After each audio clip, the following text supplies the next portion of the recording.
been on a journey, and I'm thinking we may hear some about his journey. It's possible. It's possible. And it is a heart-opening journey, so you are in for a heart-opening experience. Please help me welcome Rose.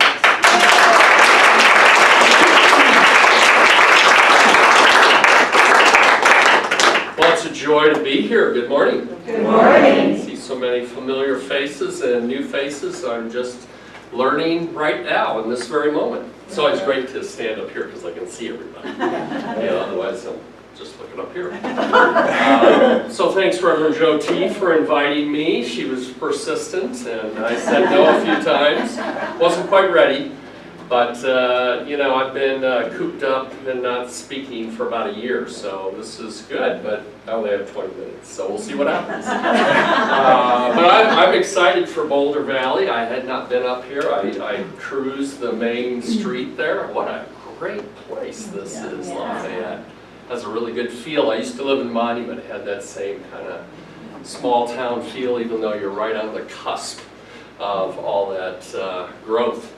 But I'm excited for Boulder Valley because I know Reverend Joe T, and I do have to apologize. I've showed her how much fun it is to be retired last year, and I shouldn't have been posting all those photos on Facebook, but because we grew up. But I apologize, and I know that Joe T and Mary are going to just love being retired again. I know this isn't your first time, so maybe it'll catch this time. I know I went through two. This is my second retirement as well. First as an architect, and now and you don't really retire as a minister, as you can tell. But it is nice not to do the administration. And I just want to talk about Leah. I had Leah in practitioner training, and I knew her, as a congregant at Mile High, and she has such a beautiful heart. And I think she was destined to be right here with y'all. Yeah. So, I hope you can feel that, because I can. I can see what's about to be birthed here. Yeah. So, Reverend Joe T's been wonderful, and we bless her and Mary on their travels, wherever they may take them. But with you all and Reverend Leah, you're going to have great fun. And she's got lots of great ideas, and she leads with her heart, so that'll be awesome. So, my talk today is titled Remember Me. It's not about me, actually, because I've just met some of you. But, as I have pondered about this, that still small voice, I'm sure you've heard it, and it was a great, 1867, is that what you said? Yeah. Holy smokes. They talked funny back then. But it's the same thing. It's been around forever. And I don't know about you all, but a lot of times I really prefer the still small voice in the little nudges, in spiritual practice. That seems to be the gentler, softer way. I know that's not always worked for me. I don't know about you. I've not always picked up on the gentler, softer way. Because this week, in about 4 days actually, I'm 26 years sober. So, like I said, gentler, softer way has not always been, the way it's worked out for me. But, I'm convinced that we're given those messages all the time. And all we have to do is listen. And now I better get to my talk, or I'm not going to get done in 20 minutes. That's why I put things down on paper, because otherwise I'll just keep talking, that sort of thing. And I asked Karen to sing this song because it's one of my favorites. And, to remember, to love, serve, and remember is really, I think, the core of what that still small voice is sharing with us all the time. And I've noticed no matter, and by the way, don't we live in a world that's very distracting? Have you ever noticed that? Yes. Yeah, it's amazing.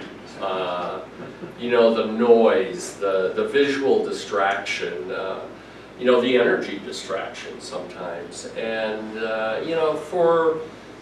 as a minister and a practitioner and a person of desire to connect spiritually, pausing is the most important thing we can ever do, because then we can be open to that still small voice. But as I mentioned, you know, I didn't always pause, you know, or I got too busy, or with whatever it is. And even as a minister, you know, there was lots to do. You know, as a dean of our ministerial school, I would often share in some of the classes that what you're going to find is 10% of the time you get to do why you became a minister, and 90% of the time you're vacuuming and cleaning the toilets. So just know that's the way it is, and you still need to do all that other really healthy spiritual stuff. So of course, if you don't pause, then what happens is the spiritual 2x4. And you know, I've had a few of those along the way, but December 1st of 2017 was the latest spiritual 2x4.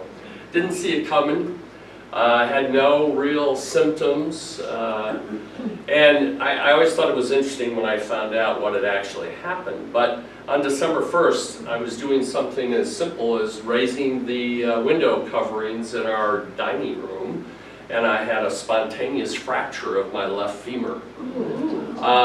That just doesn't happen, you know, with a femur. By the way, it's the hardest bone in your body.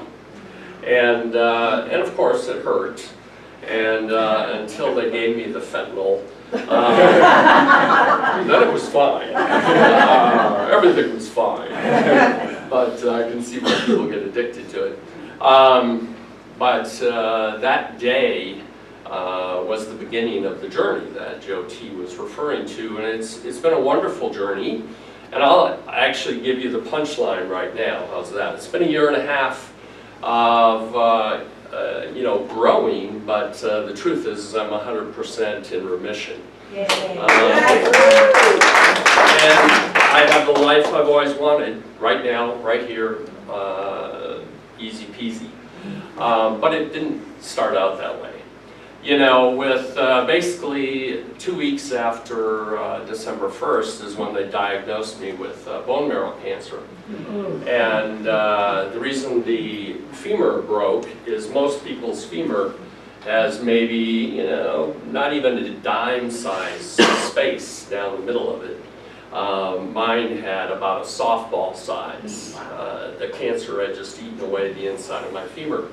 So it was pretty obvious something was going on to the doctors. They didn't say anything to me right away, but they finally figured out it was bone marrow cancer, which, by the way, your bone marrow is working right now even as I'm speaking, which is really good because what it does is it creates blood, you know, healthy blood, and that's what my bone marrow is doing now. The process, however, that caused me to pause, the cause to pause, was, you know, those first early days, the first 14 weeks really of the chemotherapy. And if any of you have had cancer and chemo and radiation, you understand what I'm about to share with you, is it's not a lot of fun. You know, I mean, I laid in bed, there was a lot of days, you know, I'd sleep odd hours, but between the drugs and the sleep and all those kind of things, you know, I couldn't get comfortable, it was hard to sleep, and you know, the incontinence, the am I ever going to get on the other side of this, the doubts, the fears, I mean, all of it. And, you know, I'm a minister, and, you know, I've been teaching how to heal, you know, and all these things. So it was a cause to pause. But what was great is what I did, and that is I called on my prayer partners. Now, my prayer partners happen to be all the ministers of Mile High Church, so that was kind of handy. So it's a group that I still lean into. And so that was the most important thing I did, was reach out. And of course, the other things I did were things like, you know, what do I need to do? I never asked, how did this happen? Who cares? You know, what led up to it? I mean, who ever goes around thinking, I'm trying to create cancer in my left femur? I mean, you just wouldn't do that. You know, it just, I don't know how it happened. It just did. And, you know, there's lots of great and wonderful studies on that. But the truth is that didn't matter. It was, what do I need to do to have my life of play and fun and mobility again? Because it's very humbling. if you haven't experienced it, to lose total mobility. Not be able to, and I live in a 3-story house. It's 4,000 square feet. It's way too big, and now we're convinced a main level master is the way to go. It just took that. But you know, you learn a lot. So what did I do? What else did I do? Well, I laid there. I got a hold of Joe Dispenza. And this is a CD I've been talking about since this all occurred, and it's a really wonderful CD. You can go on his website. It's called Morning and Evening Meditations. And I did this every day. Because what I became convinced, if you don't know Joe's story, I've met Joe and introduced him several times. You know, he cured himself of a motorcycle accident. He broke a lot of bones in his body. So every day, every morning, I loved this part of his meditations, is every morning I cultivated, you know, how my bones and my cells, and I mean often my prayer requests where I need to grow more bone, And so join me in growing more bone. I'm still growing bone, by the way, even though I have a titanium rod now, so I'm a, you know, what do they call that? $1 million man. Because that's about what it costs. And that's no joke. I didn't pay it. But in any event, every morning I would set intentions. You know, what did I want my life to look like? And here's what he would say. He says, today, create the vision of your future instead of living from your past. I'm going to read that again. Today is the opportunity to create the vision of your future instead of living the memory of your past. It applies to everything. And so, you know, in the morning I'd set intentions, but what I really loved is the evening meditation, where the first thing he did is forgive yourself for forgetting what intentions you set for the day. Because while I was going through the chemo, I would forget a lot of things. It was just such a grateful place to live from, and every day. But here's why I thought of this talk. Is every day what I would hear is remember me.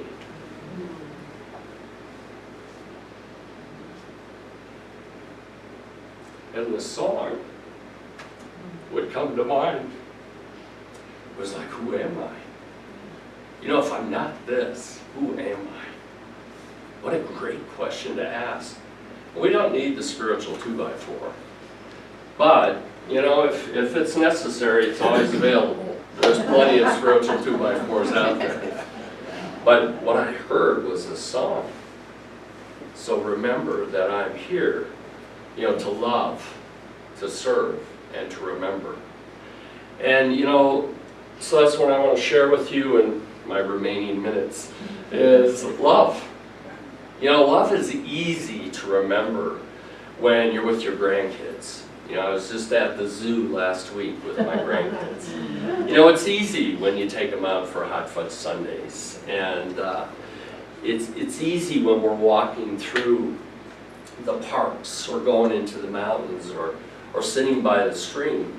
But you know, we have lots of opportunities right now in a world that is seeking to move from hate, from separation, from not including everyone.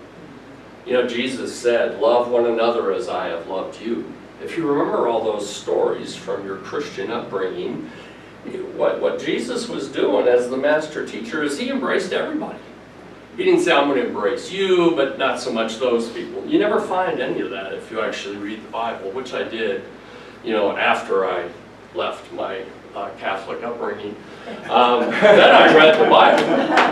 I really encourage you, from a New Thought perspective, from a metaphysical perspective, read the Bible again. There's more in it than I was ever taught. And by the way, parables, I would just say this about it, they're just stories. They're not rules, you know. A lot of people have turned the parables into rules and regulations. That's like religion. Spirituality says, what can I learn from whatever I read, whether it's Ben and Jerry, or Jesus, or Buddha, or Muhammad. It's just what can I learn and take into my life. But love, there are so many opportunities for us to practice love today. And by the way, the ones that are calling for our attention aren't the easy ones. It's the more difficult ones. It's when there's hate going on, or prejudice, or discrimination, or exclusivity. I mean, there's so many right now. You know, I love this anonymous quote I ran across. There's so much great, wonderful stuff online, you know, and it's just amazing. But this was anonymous, which is my favorite author. Part of our spiritual work is remembering who you are when you're triggered. You know, so instead of rolling with the trigger and, you know, to get sucked into the hate or the discrimination or whatever, and say these people need to be taught, is I think it's about taking your tagline here. I loved it when I looked at your website. Love lives here. Well, I would encourage you to take it to the streets. You know, not just in this room, not just in this community, but everywhere you go. There's lots of opportunity. There won't be any shortage. And of course, I was delighted to see this a little bit earlier over in the Celebration Hall. This is what Charles Schulz, because, you know, keep it light. Love is light also. Is Charles Schulz, you remember him from Peanuts, right? I'm from Minnesota, that's where he's from. All you need is love. But a little chocolate now and then doesn't hurt. Some chocolate cake in there. The second one is we are here to serve. One of the most beautiful things I ever got to do as a minister at Mile High was to be part of the Make a Difference ministry. These two wonderful ladies were part of that all the time. And we had so many opportunities to serve. You know, whether it was bringing clothes or food or school supplies, whatever it was. Sometimes it was a prayer. Sometimes it was just lending an ear. I used to work at a halfway house, and this one gentleman would come at least once a week, and he would have a uniform on because he had just enlisted. And each week he would come, he would have a different uniform on. And at first, I would like believe everything he said, but after a while what I realized is I think it was when he came in with the Army uniform, because he was going to go, you know, go to the war to defeat Napoleon. And I realized, you know, he was not playing with a full deck. And but you know what I noticed is all I needed is somebody to be with him. It was long before I became a minister, and that's what I realized even as a minister or practitioner, is a lot of times our biggest service is just to pause, to listen, to be available. I think those are some of the most treasured moments. So of course there's lots of opportunities to serve. And in the twilight between the chemo and the waking consciousness, I remember it was right around Christmas, I got this idea to create these satchels that, you know, were kind of decorated in such a way, inspiring. And what I saw was, I love to travel. We're traveling a lot right now. We're not home a lot, so we don't need that big house. We're going to sell it. But I thought I could carry satchels with wherever I go and fill it with a water bottle and food and maybe some inspirational words. So when I see a homeless person or somebody asking for money, I could share one of the satchels. And you know, I'm inspired to do this because all around the world, by the way, we're all the same. I've been to most of the corners of the world, and the ones I haven't been to yet, I'll get to them soon. But we're the same everywhere. I've been to China and seen it. Doesn't matter if you speak in funny symbols or some sort of language you can almost recognize. There's a lot of sameness. We are all one that's going on, and it's an opportunity to share.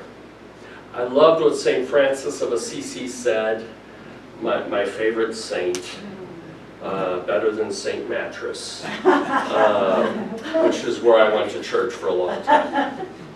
Remember, when you leave this earth, you can take with you nothing that you have received, only what you have given, like a heart enriched by honest service, love, and courage.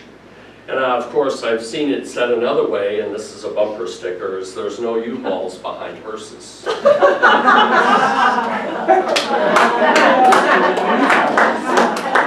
So all that stuff, consumer stuff, doesn't really mean much. When you're laying in bed, healing, your perspective shifts. The last thing I want to share is about remembering. You know, I think it's the most treasured thing we get to do is to remember. And the first thing I realize in remembering is forgiveness. Forgive yourself for forgetting, because forgetting is why we all come together. By the way, you didn't come because you didn't think this morning that if I don't go to CSL Boulder Valley, I'm going to go to hell. I mean, that never entered your mind, right? So you came because you wanted to be here. You know, it's not about hell anymore. You know, we've kind of, most of us have gotten over that. That was the message for a long time. I mean, I know I got it. And now the message is we can create heaven right here on earth. And how do we do it? We do it together. We do it through love and through service, through being with other people who are remembering. When I taught practitioners, and I think I taught almost 300 practitioners over that 18 years, is I would always tell them, maybe even on the first night, is that what you are is a person who gets to remember for other people until they can remember for themselves. So that's what we do together. We're just helping each other remember. So I love this thing called the Other Serenity Prayer. It's also written by Anonymous.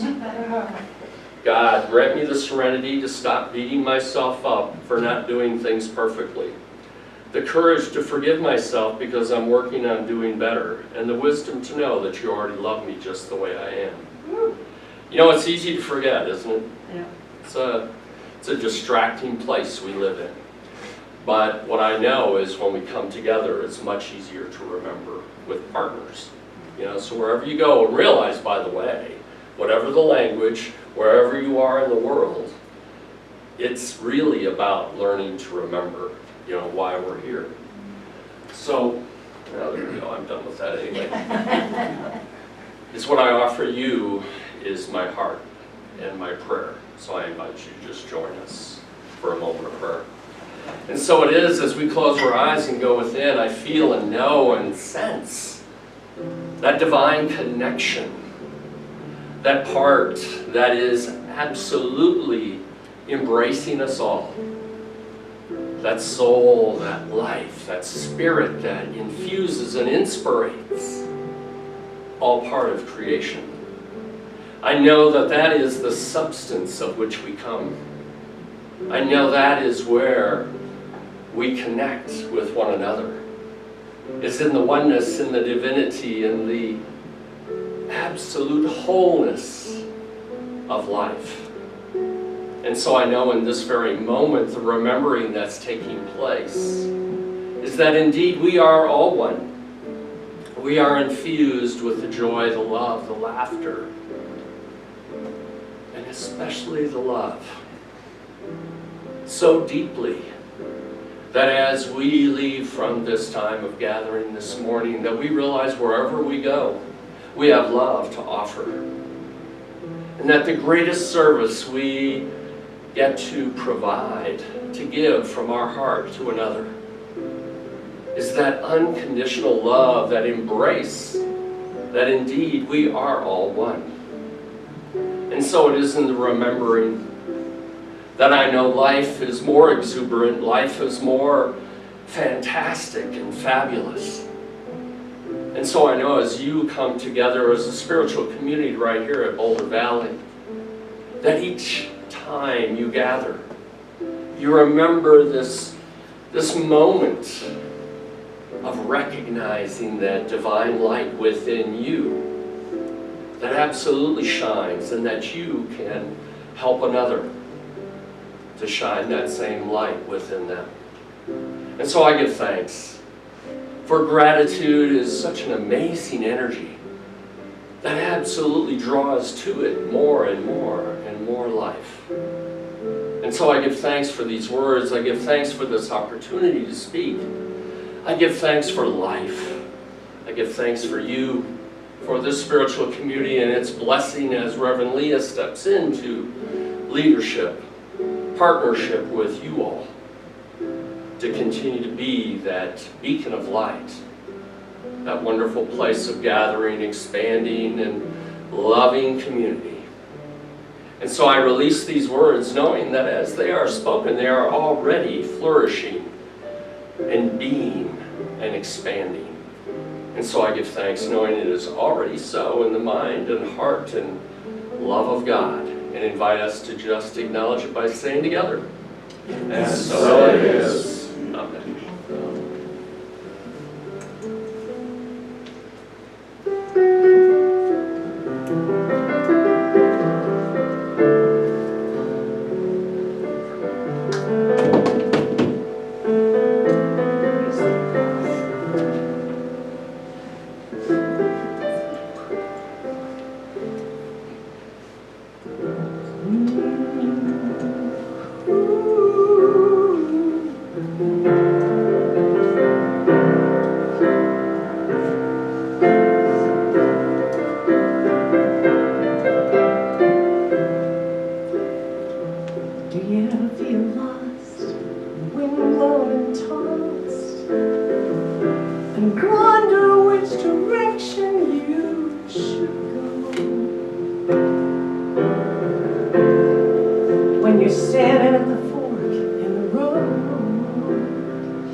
Talking to me and you.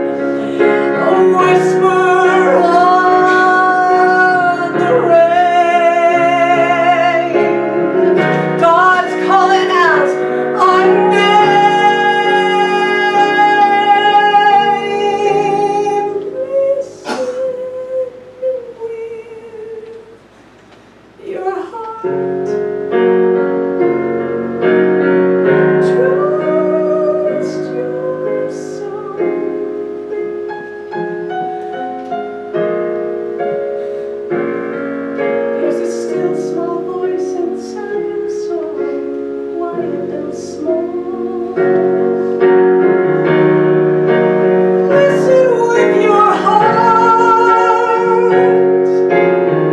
Trust your soul.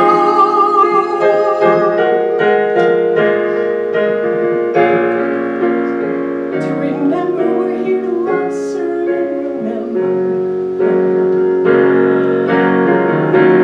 Your heart will show you the way. Your heart's gonna lead you home where you belong. Home where you belong. Isn't that right? Yeah, sing that with me. Come on. Home where you belong. Do it again, big. Home where you belong. One more time. Give me all you got. Home where you belong. High turn. Yeah. Home where you belong.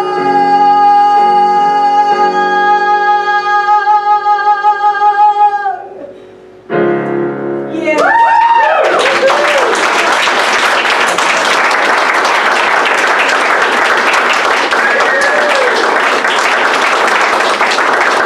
Well, I think Reverend Karen Karsh just sounded like this. Yeah, exactly. Well, this is one of the most beautiful times, I think, in any spiritual community where we have the opportunity to give from our heart. Realizing that this is the place where God shows up. That this is the place where we create the community we want to see in the world. So I invite you, I certainly do this wherever I travel. You know, whether it's the cathedral in Montserrat, just outside of Barcelona, or right here at Boulder Valley Center for Spiritual Living. Every church deserves our support. So I invite you to pull out your gold bullion, tithes, gifts, offering, however you brought it with you this day. And I guess we have an affirmation, is that right? We're going to read that? Well, there it is. You want to see it? I do. All right. So let's say this together. This perfect gift is spirit in form, circulating and blessing all it touches. Freely I give, and joyously I receive, and so it is. Sing it, Reverend Karen.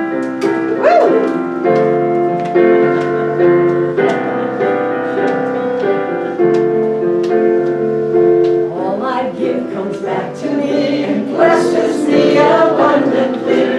All I give comes back to me and blesses me abundantly. All I give comes back to me and blesses me abundantly.